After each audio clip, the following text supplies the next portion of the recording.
कावड यात्रा दुसऱ्या सोमवारला आपण घेतो श्रावण मासी. या वर्षी सुद्धा आपण मुख्यमंत्र्यांना आमंत्रण दिल्याचं कळालं आहे. कसं नियोजन असणार आहे? दरवर्षीप्रमाणे याही वर्षी श्रावण मास निमित्ताने दुसऱ्या सोमवारी आम्ही कावड काढत असतो. दरवर्षी सन्माननीय महाराष्ट्राचे गेल्या वेळेस मुख्यमंत्री आणि यावेळेस उपमुख्यमंत्री आमचे मुख्य नेते आदरणीय एकनाथभाई शिंदे सुद्धा या कावडमध्ये सामील होणार आहेत. यासोबतच आपण किती शिवभक्त या कावडमध्ये सामील होणार आहेत?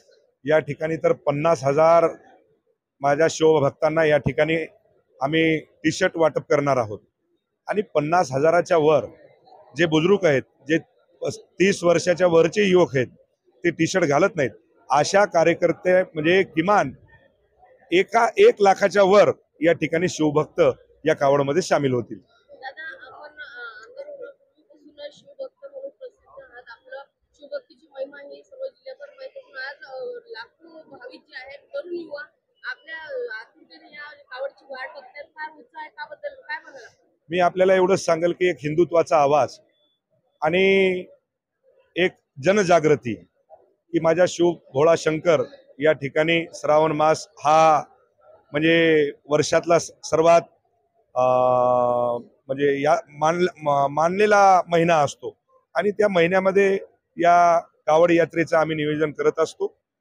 खूप उत्साहामध्ये वाजत गाजत नाचत डीजे बँड ढोल ताशा फटाके आतिषबाजी या सर्वाच्या जय घोषामध्ये आम्ही भोलेनाथाचं आगमन करत असतो. आता आगामी काळामध्ये काही महिन्यात निवडणुका सुद्धा येणार आहे. आपण महादेवाला साकडं घालणार.